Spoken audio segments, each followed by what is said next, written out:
Assalamualaikum warahmatullahi wabarakatuh. Perkenalkan, nama saya Putri Nur Azizah dengan NIM 2002010398. Di sini saya akan menjelaskan mengenai modal bank syariah.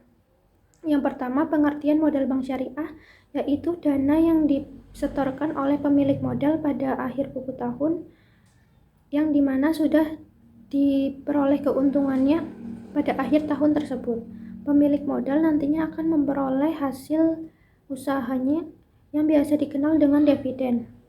Pengertian modal berdasarkan ekonomi Islam yaitu semua harta yang bernilai dalam pandangan syar'i di mana aktivitas manusia ikut berperan dalam usaha produksinya dengan tujuan pengembangan. Kemudian yang kedua, ada macam-macam modal bank syariah. Yang pertama ada modal inti. Modal inti ini terdiri dari modal setor, modal yang disetorkan secara efektif oleh pemilik modal. Kemudian ada agio saham. Agio saham ini adalah selisih lebih harga saham dengan nilai nominal saham.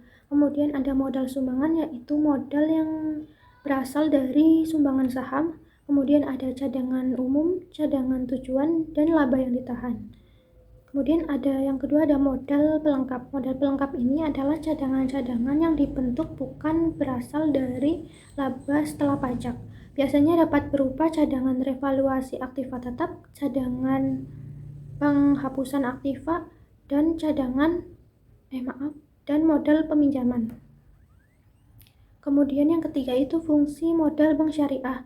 Fungsi modal ini ada 3. Yang pertama sebagai penyangga untuk menyerap kerugian operasional dan kerugian yang lainnya, kemudian sebagai dasar untuk menetapkan batas maksimum pemberian kredit, kemudian sebagai dasar perhitungan bagi partisipan pasar untuk mengevaluasi tingkat kemampuan bank.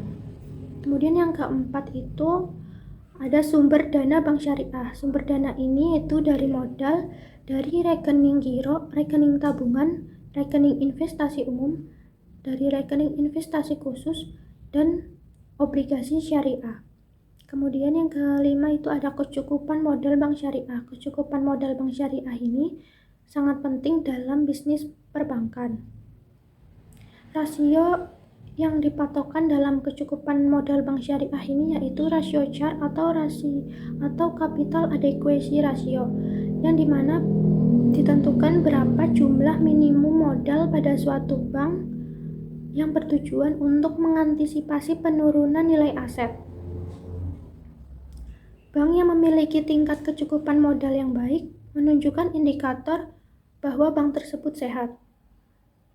Kecukupan modal bank syariah ini dapat diukur dengan cara yang pertama membandingkan modal dengan dana-dana pihak ketiga dan membandingkan modal dengan aktiva beresiko. Kemudian yang keenam ada ATMR bank syariah atau aktiva tertimbang menurut resiko. ATMR ini adalah resiko yang berasal dari modal yang telah diinvestasikan kepada aktiva beresiko.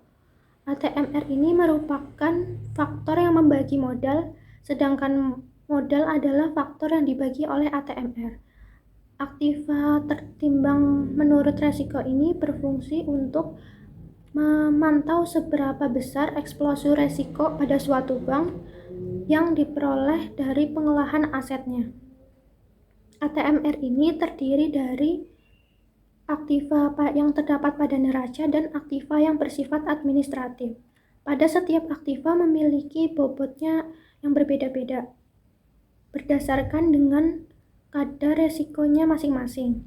Untuk aktiva yang tidak beresiko diberikan bobot 0%, sedangkan untuk aktiva yang sangat beresiko diberikan bobot 100%. Kemudian yang terakhir yaitu penerapan prinsip permodalan dalam bank syariah. Yang pertama, modal itu ditentukan oleh hal-hal yang tidak diharamkan.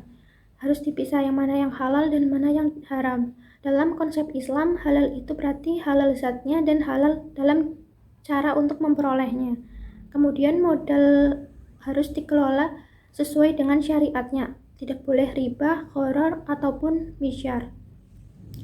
Mungkin cukup sekian yang dapat saya sampaikan, kurang lebihnya mohon maaf. Waalaikumsalam warahmatullahi wabarakatuh.